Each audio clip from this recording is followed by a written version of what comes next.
Yo, Denali. Did you get the notification?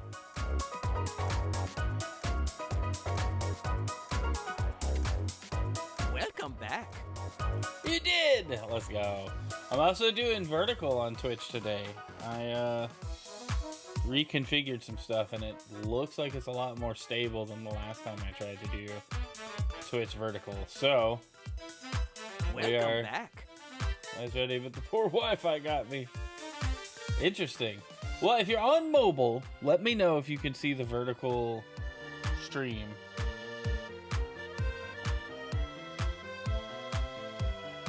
Skill issue. It's doing the rotating thing. Is that good for you or bad? Do you not like that? I mean, you're mostly an audio first guy anyway.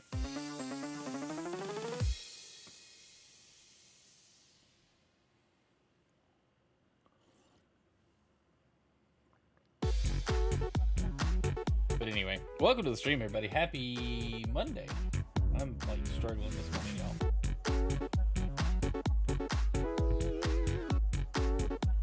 It's cool.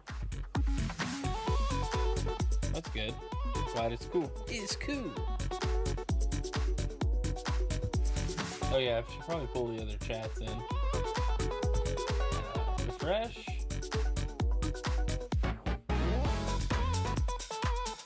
Alright, that one's working. Ooh.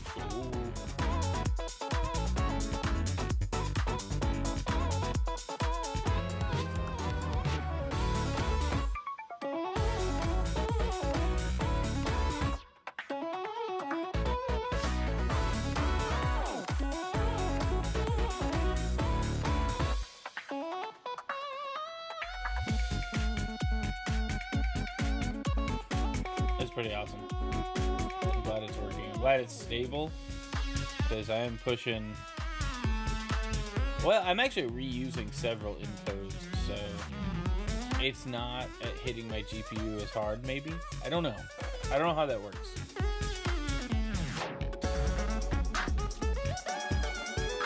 I'm curious. Yeah, I guess it's using a lot less of the video encode than it was. That's good.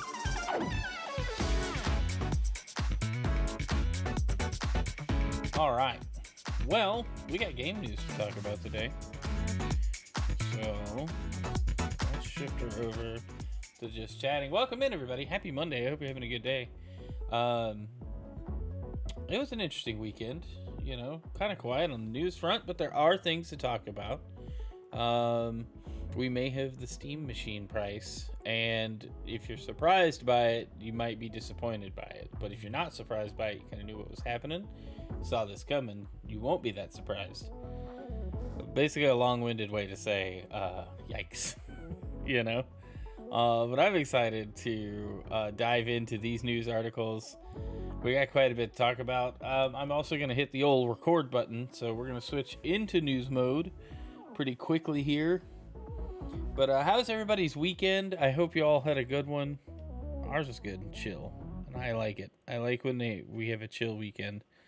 I wish I had been more on top of some things like yesterday, but it's all good. It's all good. All right. Oh, we gotta switch to glad to get some gaming in again. Dude, me too. Me too. Playing Metroid has, like, been so refreshing. I really love this remix of Sticker Brush Symphony, but we have to have Synthwave for game news. It's the only thing that's, like, like, it's not gonna distract me, but it still adds a vibe to the whole news segment. Okay, I'm gonna turn it down so it's like barely present in the mix. I need it to actually duck really well when I'm talking, so we have to like turn it almost all the way down. It's just to fill the dead air. Hopefully I don't have a lot of dead air today. When I'm editing like a short or like for TikTok, it's like, man, I say a lot. And then I have to cut out a bunch of stuff. I'll be like, so there's a thing. And then if you guys notice a jump cut, it's probably because I froze to think about what to say, or I was like, anyway. So, behind the scenes there, a little tidbit. All right, I'm recording now. Make sure that's on the right thing, too. All right, well, happy Monday, gamers. Welcome back to the Game News Show. We got quite possibly a price on the Steam machines coming out later this year, and a lot of us are not surprised, but I think a lot of people are going to face some sticker shock when they finally see this news or the official price gets confirmed to be in this ballpark. What else do we have? We got, well, some Pokemon news and Legos. I'm only covering it because it's Pokemon, but also, who doesn't love Legos? But yeah, let's talk about that. And then GameStop makes a bold move at the beginning of the year. And I don't know who all's affected by this, but I'm kind of worried that my area is affected. But anyway, let's jump in right with our first article. We got the Lego Pokemon sets up for pre-order. They look phenomenal, except for the price, but let's not jump to the price just yet. Let's enjoy just looking at like the Lego Pikachu set. Looks great. This Kanto starter set is just, you know, fantastic. Eevee, adorable. Love it. I would love to build this set. And then Kanto Region Badge Collection. I love it. This is cool. This is a pre-order bonus. It's free if you get the Kanto starters. Dan, thank you so much for that sub. Vertical is sick. Dude, let's go. I finally got it working right. But anyway, this badge set is free if you do the Kanto starters. But hey, let's talk about the prices because it's Lego and you know it's going to cost a lot. The Pikachu and the Pokeball set, $200. $200p. Like, that's a lot. That's a lot of Poké dollars. Venusaur, Charizard, and Blastoise set, the Kanto starter set. You're not ready for this. $650. And the Eevee is $60. The badge case is free, though. You spend $650, you get a free badge case set. And they have some Wario64 provided all this. Pulled all this probably from the Lego site. That badge case set is so awesome. I would buy that on its own. But yes, those prices are absurd. You guys are not ready for these Lego sets. Nobody is. Who's paying? And this is gonna get scalped. I need you guys to know. This is going to get scalped and like tripled or some crazy garbage. Like I was a little shocked. Like I was talking about sticker shock on the Steam machines. We haven't got there yet, but that is a shocking price because this set looks cool. 6,838 pieces. Like, that's cool. I would love to build it, but gosh, that's expensive. Anyway, you picking those up? Sound off in the chat. Y'all let me know. Let's move on to our next item here. Pal World, everybody's favorite Pokemon knockoff, facing more Pokemon ripoff allegations of the new game. New Pal World, official Pal World card game has been announced, scheduled to release on July 30th, 2026. The game that was dubbed Pokemon with Guns and then sued by Pokemon and Nintendo still seems to be following the same path, with a new Pal World TCG announced. It is being developed by Bushiroad, known for card games such as Cardfight, Vanguard, Wibe, Schwarz, and many more. I don't know what that last one is. I know what Cardfight is. Cardfight Vanguard. That was cool. Anyway, a blog post reveals that Bushiroad has announced a brand new trading card game based on Pocket Pair's highly popular title, Pal World. The card game will be released on July 20th, 2026, allowing players to take part in two-player competitive battles using different strategies and tactics to deploy their favorite pals. Players will be able to gather resources and build bases as they leverage their pals' unique traits to secure victory. Pal World has faced Pokemon ripoff allegations since its announcement, with Nintendo and Pokemon Company suing the developers for patent infringement, announcing a new TCG based around Pal World, knowing full well that Pokemon is a dominating name in that space. Apologies for my reading ability. Is not going to help it beat those allegations. However, TCG is not a realm meant solely for creature-based games. In recent years, we've seen games like Cyberpunk 2077 enter this realm. So that's kind of cool. It's funny. I wonder how the game plays compared to Pokemon TCG. Maybe the turns are a lot shorter and people aren't as annoying, to say the least. I'm not saying everybody that plays Pokemon TCG is annoying. I'm saying the people I have played in Pokemon TCG make it less fun. And playing it online is the worst. It takes far too long. Now, TCG Pocket Online is kind of fun. I am. Dude, it's so hard to play Pokemon TCG. Like, people just build these obnoxious decks that it's like, all right, your turn lasted 20 minutes. I've got 30 seconds to take my turn. You know, like, I'm going to take my 30 seconds that I need to do something. And it's not going to be enough because you're going to draw 18,000 more cards and I'm going to lose. Anyway, that's enough ranting. Thought this was interesting. Sandfall Interactive talks about building Clear Obscure Expedition 33 without an experienced dev team. You gave up also feels very much like the whales always won. Yes. Not paying so much money. Indeed. I agree. I agree with all of that. Expedition 33 was a critically acclaimed smash in 2025. It was also the debut release from French video game development team Sandfall Interactive. Now that they've had time to reflect on the work that went into the successful RPG, senior members of the team are praising their staff for making such a beloved game. During a recent interview with Edge magazine, the game's lead designer, Michael Nora, explained that one of the benefits of working with a younger staff was the lack of expectations of what a studio should be and how a game should be made. The younger staff didn't have any expectations about how a studio should be run and how a game should be made, and they brought fresh ideas that were very valuable for the rest of the project. So it ended up being a good decision, but it was also kind of by force, because it's almost impossible to hire any senior people if you don't have the money, which wasn't there at the beginning, which makes sense.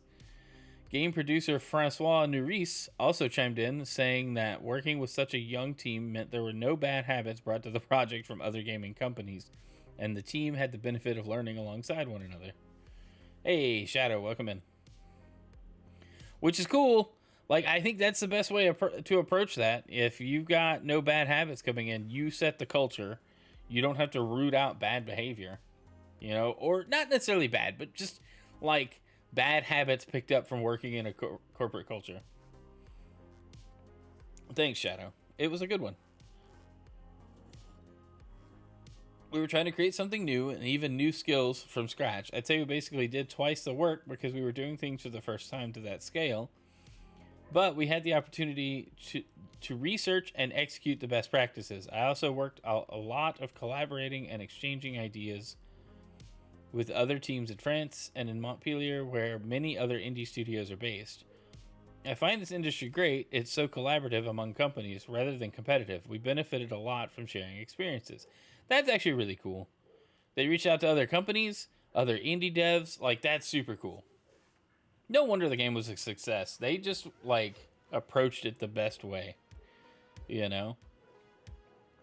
That's super cool. I thought that was interesting. Having a young team, hopefully they can carry that energy into their next project and it's not them, like, overreaching or overdoing it.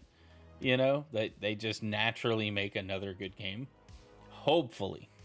You know, for their sake. Anyway. On to our next one. All right, Warner Brothers Games held layoffs late last year. We didn't talk about this, but, you know, new year, same problems, I guess. The layoffs in the video game world seemingly wait for no one. According to recent posts on social media, Warner Brothers Games held layoffs in December at its San Francisco location. The layoffs, which were first reported by a game developer, which is a site, point to a number of LinkedIn posts from now former employees at the company. Two such employees impacted by the cuts were the San Francisco studio's art director and director of design. Quote, "It's been a hell of a ride, but all good things must come to an end," former art director Roland Heron wrote. Just wrapped up my time at WB Games San Francisco last month. Unfortunately hit by, you guessed it, layoffs. Super appreciative and proud of everything we accomplished at the studio in the last 11 years. Tony Perkins, former director of design, said, quote, Loved my time here with the San Francisco team, and the project we worked on is awesome and something I'm super proud of. Unfortunately, the stars didn't align, and a great game didn't find the success it needed. No word as to what specific game Perkins is referencing in his statement. Warner Brothers Games San Francisco has been around since 2013. As a studio, it primarily focused on free-to-play and mobile games over the years. So it's not a... it's kind of like a bummer, right? Because people did lose their jobs. But apparently, if they were working on mostly mobile games, those games make money kind of cheaply. And there's a lot of churn in player counts and new players. And so it's hard. I think it's hard to make it in the mobile space unless you like just make the cheesiest, kind of sloppiest game that just hits people's dopamine. You can have a very well built, structured game, and it doesn't do well on mobile because it doesn't keep people's attention. Because when they're playing on mobile, they want to do specific things, you know. So I don't know if that's the case here. I just think a studio dedicated to mobile titles doesn't have to be as strong as a studio dedicated to like console level experiences. And maybe I'm wrong. But it's just kind of my view of mobile gaming is almost a second rate kind of game. But not to say that there are bad games. There's lots of games I like on mobile. They're just not as structured and fully fleshed out as a console game. That's all I'm saying. Anyway, let's move on. Let's talk about the Steam Machine. This is on Tom's Hardware. Steam Machine pricing soars past PS5 Pro and Xbox Series X in new retailer listing. 1TB SKU shatters $1,000 barrier.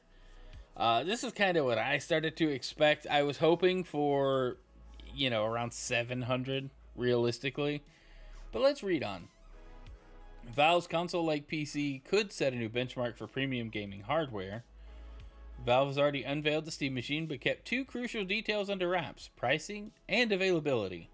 While the launch date remains a mystery, Czech retailer Smarty broke the silence by listing the Steam Machine at $950 for the 512 gig model and $1,070 for the 1TB version before taxes. Although Smarty appears to be a reputable retailer, it's wise to treat these prices with caution until Valve makes an official announcement. As the Redditor who discovered the listings point out, the Steam Machine price tags weren't publicly visible. They were hiding within the website source code, which, you can get to any website source code by pressing F12 on your keyboard. So it's not like any hacks or anything happened.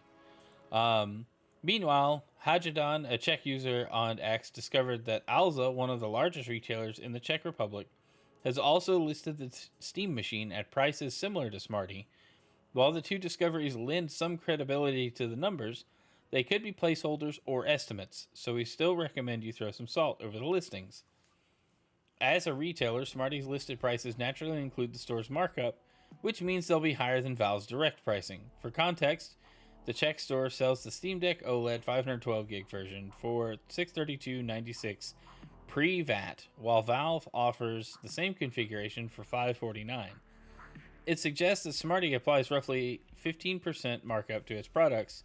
If we apply the same logic to the Steam Machine, US prices might be closer to $826 for the 512 model and $930 for the 1TB version. That's a notable difference, and it could make Valve's official pricing slightly more palatable for potential buyers. Not that much. That is slightly better. We can't argue that. And personally, I think I would want to go for the 1TB model if I were getting one. And I'm still very interested in getting one for dual stream PCs. Dual stream PC setup, dual PC streaming setup. What am I trying to say? Anyway, that's what I would want one for my own personal need. But I also would probably move it to the living room every once in a while. I would always have the biggest model. I agree. That's why I bought a Series X. I wish I could have gotten... I guess I still could, but I just don't see the benefit right now in buying a PS5 Pro. I kind of want a PS5 Pro, but I don't want to pay those prices for it. Like, right now is the worst time to buy hardware in any capacity. everything is marked up way too high, and this is going to be another victim of current market conditions, right? Let's read on. While some may not consider the Steam machine to be a true console, Valve intentionally designed it to deliver a console-like PC experience. It makes comparisons to the latest gaming systems, such as the PlayStation 5, PS5 Pro, and Xbox Series X. Both relevant and compelling. If Smarty's leaked prices are accurate, the Steam machine could be 50% pricier than a PS5 with a disc drive, and up to 27% more expensive than an Xbox Series X 1TB model with a disc drive, which has gone up so much in price that it makes you really wonder, like, is the Steam machine really like going to be that much more expensive? That's a substantial premium for PC gaming in a console form factor. Unlike traditional console makers, Valve won't subsidize the Steam machine. In other words, it won't take a loss on hardware to boost game sales. Instead, Valve will price the Steam machine like a standard gaming PC, which makes sense given that it's essentially a small form factor system masquerading as a console. The Steam machine is launching amidst a global NAND shortage, which has significantly driven up prices for storage and memory, which is why we're seeing this price at this level right now. Both critical components for Valve's console PC hybrid. Even if Valve wanted to keep prices low and limit profit margins, rising component costs make that virtually impossible. If we were betting, we'd wager the ongoing NAND shortage is the main reason Valve hasn't committed to a price or release date for Steam Machine, despite revealing it in mid-November of last year. Valve has hinted a possible Q1 2026 launch for the Steam Machine. Now all eyes are on the company to see if it can deliver on schedule. So, yes, where do we go with this? This is kind of in the ballpark of what a bunch of us were thinking.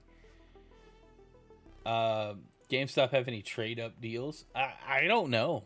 I don't even know if they will carry the Steam Machine.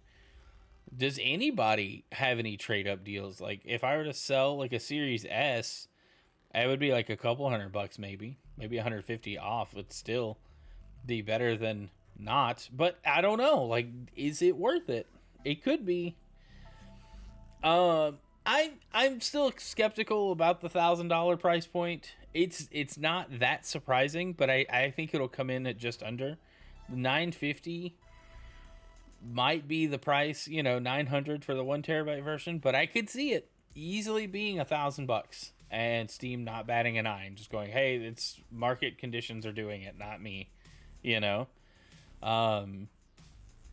this is kind of a bummer if it's that much, but is it going to be worth it? I don't think any hardware is worth it right now. Everything's too expensive.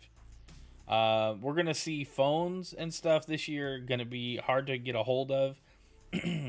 We might see the Steam Machine delayed, depending on how many units they can get produced over this next year. Who knows, honestly.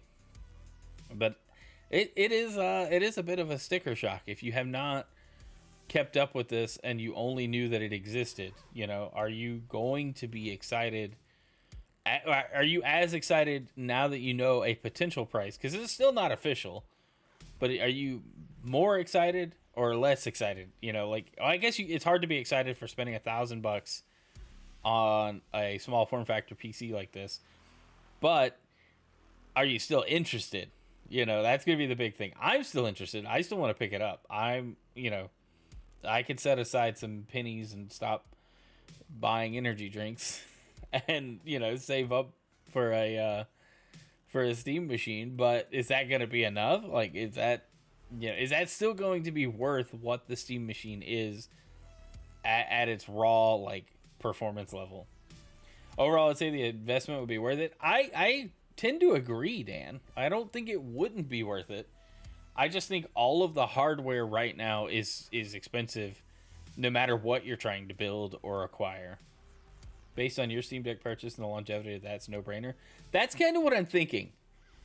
You still got new games running on the Steam Deck years after the Steam Deck hardware has been on the market, which kind of what we saw with the Switch 1. I think the only reason we finally got the Switch 2 last year was because the hardware was truly at its limit. Like, there was nothing more that could be done on the Switch 1 to improve performance while still doing new and interesting things visually and more graphically demanding. And I think once the Steam Deck gets to that point, which is close, I would imagine it's close. It's gonna be there. We'll get Steam Deck 2. I think this is going to prove that as well. This will last a long time, and even that's the beauty of this though.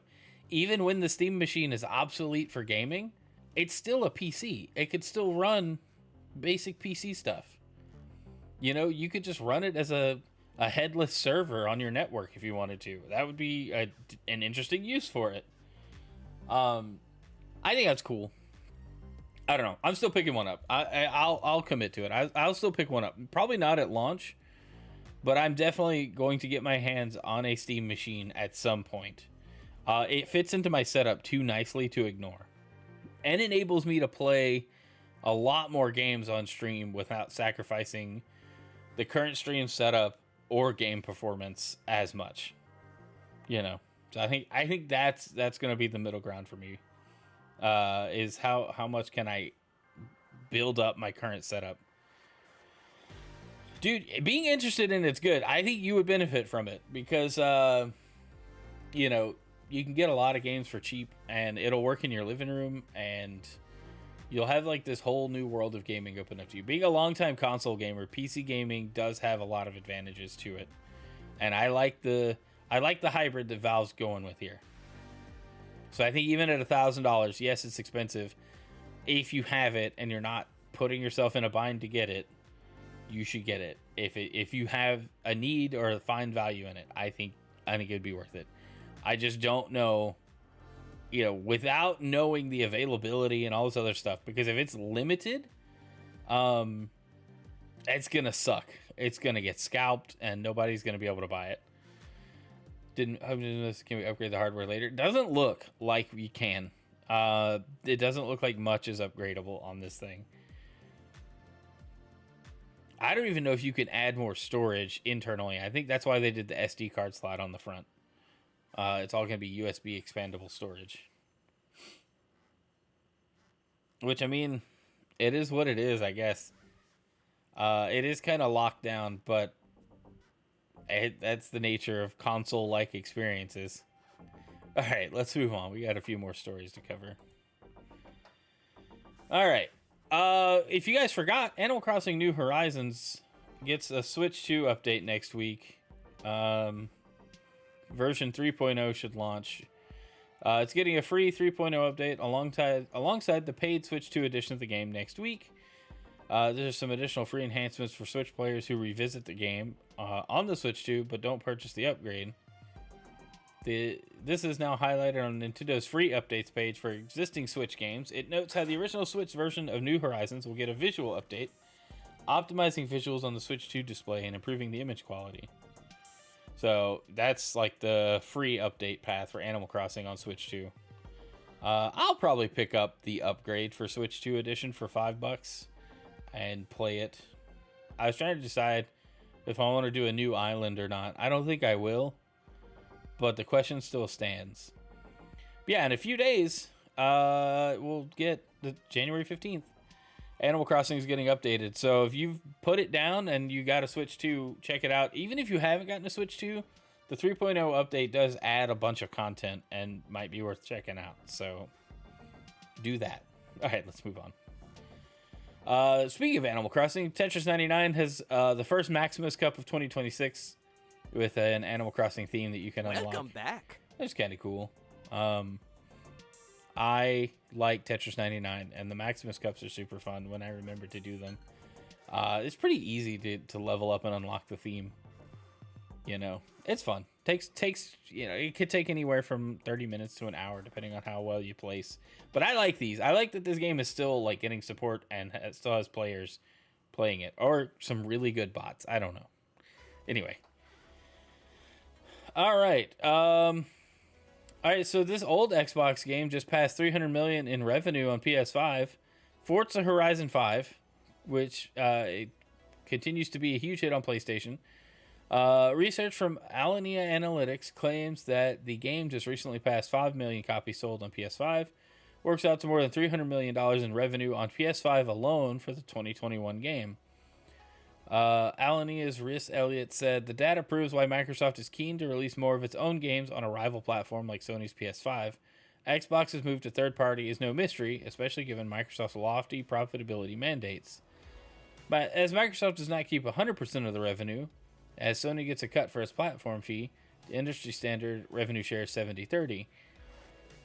Forza Horizon 5 has been putting up strong sales numbers on PlayStation for a while already, so to hear it's crossed 5 million sales on PS5 is not a big surprise.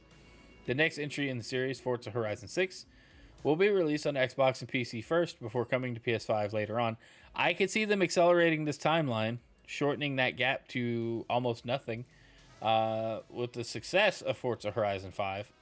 However, you don't want to annoy people that just bought 5 and tell them 6 is coming out. You know, Forza Horizon 6, which is set in Japan, will be among the titles shown at the Xbox Developer Direct on January 22nd. The showcase will include more updates on the new Fable game. Both Forza Horizon 6 and New Fable are in development at Playground Games. I just thought it was interesting that, you know, Forza Horizon just printing free money for Microsoft, basically. Hey, Supersonic. Yeah, we're winding down. We're at the end of the news show. But welcome in nonetheless. You can catch the VOD over on YouTube. If you wait, I'll have it uploaded at about 10:30 Central Time. It'll be just the news portions and this conversation, so it's kind of meta. But anyway, so yeah, this is why Microsoft is releasing games on PlayStation. Like, because they can't ignore that it made $300 million in revenue on PS5, and I don't know if that's the $300 million they made, or it sold enough to I guess it's the copy sold 5 million, so $300 million in revenue, and they get to keep 70% of that, while Sony takes 30% of that. You know, that's not a what did I do? I opened a link. That's not an insignificant like chunk of change for either company, right? So they're going to keep doing the PS5 releases, and Microsoft is going to be simultaneously a first and third party publisher. First party on their own hardware, and third party by being everywhere else too. And there's nothing wrong with that. It's weird. It makes buying their hardware kind of a moot point for a lot of people, but Microsoft don't care. Microsoft just needs your money. And whatever way they can get your money, they'll take it. So yeah, I thought it was cool. I mean, good for the devs. Like, Playground definitely like makes good games, and it's good that they're getting more exposure because of it. You know, let's look at it that perspective. Not Microsoft making a boatload of money. Playground kind of hopefully ensures their longevity by making good Forza Horizon games, and maybe Fable is going to be good too. All right, moving on. I meant to pull up the full article, but Anthem shuts down today. People were playing it. I played a little bit of it back when it hit Game Pass or EA Play, and I really wish this game had gotten a second chance. The article says a sad end to a sad story. Fond Anthem farewells begin as BioWare's Destiny-like game reaches last day of operation. At some point today, EA will turn the Anthem servers off, rendering BioWare's multiplayer online shooter inaccessible and unplayable, presumably forever. And fond farewells have already started to pour in. Incidentally, the exact time is unclear. All we have to officially go by is today's date, 12th January, and as of this morning, the game servers were still active for me. Presumably, that means they'll remain up until the end of the day, until the clock strikes midnight. But midnight in which time zone? Best guess would be Pacific time, and that's the time zone EA's Redwood City, California headquarters is located in. 12 a.m. midnight Pacific time is 8 a.m. tomorrow morning GMT. I've also seen suggestions the Anthem servers could come down in line with the game's maintenance window, which was apparently at 8 a.m. Eastern time, or thereabouts, which is 1 p.m. GMT. I'll keep an eye on it and try to clarify with EA. Yeah, that's fair. I think the game had some wild premise. You know, I loved the concept. Hey, everybody gets an Iron Man suit. It's a shame that it didn't get a second chance. Maybe that second chance was wasted. I don't know. But I really liked what the game had to offer. I only played, like I said, I only played a few hours of it. and I was by myself, but I wanted to play more. There was other games I was also playing, which is maybe why it did so bad. Other games were doing it better. But I wish it had a second chance, a second wind on current hardware. I think that would be awesome if we could have gotten the Anthem 2.0 update. So, farewell. Things been cleared up with Ubisoft? Or are they still trying to repair what? I haven't seen an update on the Ubisoft hack. I think they're trying to keep it hush hush. All right. Speaking of Ubisoft, though, a poster for the Division Definitive Edition has been seen apparently at a Ubisoft event in Japan. So that's kind of cool. Don't know if this means a new game's coming out, but or a definitive edition, a re-release of the Division. But I'd play it. It was cool. It was a fun looter shooter to play with friends. So that's kind of neat. I would play it. All right, our last story. GameStop reportedly shuts hundreds of U.S. stores as CEO strives for $35 billion pay packet. Let's see. U.S. retailer GameStop has reportedly shut hundreds of stores, while CEO Ryan Cohen gets set for a $35 billion pay package if he successfully gets GameStop market cap to $100 billion, 10 times its current value. Polygon reports hundreds of workers have been let go in a series of abrupt store closures. Some employees are claiming that the closures came as a shock and with very little notice, affecting even well-performing staff in stores. According to the GameStop closing list, more than 400 stores have confirmed they have closed or plan to close in January 26. We're going to open that. I want to look at that later. It's the highest for any month on record and equates to 20 to 25% of all GameStop stores across the United States. I had heard my local GameStop was closing and wanted to stop by for the last time because that store was my childhood. Once I arrived, it had already been closed, wrote one unhappy customer. I wanted to say thank you to the manager there. He had been there since I was a kid, and I always recognized him when I went in the store. Thank you for the memories. It may have just been your job, but that store gave me some good memories. That's just crazy. Like, they're shutting down stores at the beginning of the year. But really, should this surprise anyone, game sales, hardware sales across the board were lower than they have been in recent years. I would imagine software sales, games, were a bit lower too. When we looked at the top 5 games between 2024 and 2025, they were the exact same games that were pretty much online, digital only releases.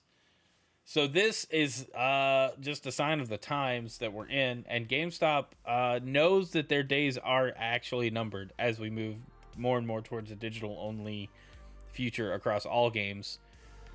We're gonna get to a point where physical sales are just not an option, and that's a bummer. As a longtime gamer, it is a bummer. But again, sign of the times. It's what's happening. It's the direction the industry is moving. GameStop's going to stick around as long as they can. They've tried shifting to merch and Pokemon cards. I don't think that's worked as well for them. Going the retro route would be a good idea, and leaning more into the secondhand stuff in a less scummy way might be their best bet. But I don't really know. But with that, that's it for our game news topics today. What do you guys think about any of this?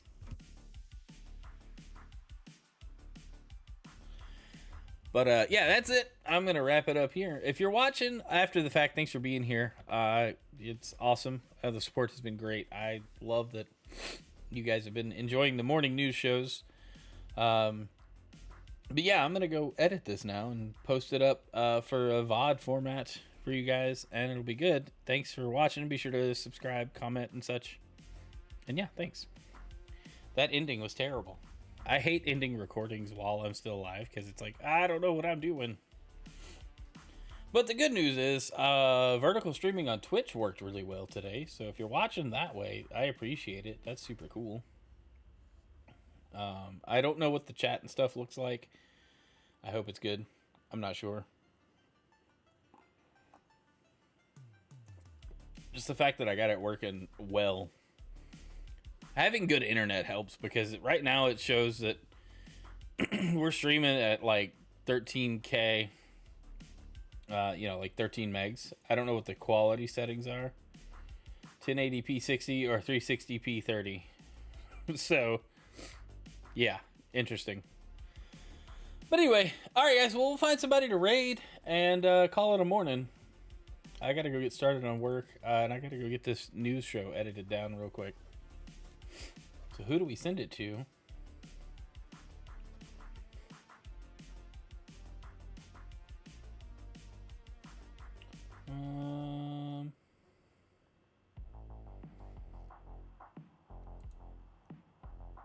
No, it says it's a replay.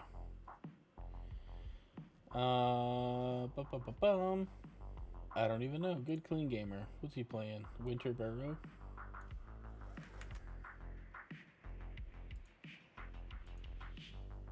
The source in my local name. What's in your attic? Many cool things that are like Funko Pops. Let's see. I'll have to chat again. I mean, game news mode is active. Are we? Did I get my button swapped around? I guess I did. Interesting. See, that's cool. Welcome back. We have a store here called Game Exchange, and it's a chain across some of the southern states. I know that there's a lot of them in Texas, and we're getting them here in Louisiana, all over. And it's kind of a cool store. They have a lot of stuff. They've branched into Funko Pops and a lot of like figures and statues and stuff. They also have a lot of Gundam models, and I'd like to go get a few to build. When do I have time to do that? I haven't built the Lego sets we've got. I gotta find time to do that on stream. Anyway, love you guys. Thanks for hanging out. Go tell Good Clean Gamer I said, hey, I'm gonna raid and run, so I'm gonna drop a lurk in his chat after the raid. But y'all have a great day. I like that you never know what you'll find kind of stores. Same, Supersonic. Same. All right, see ya.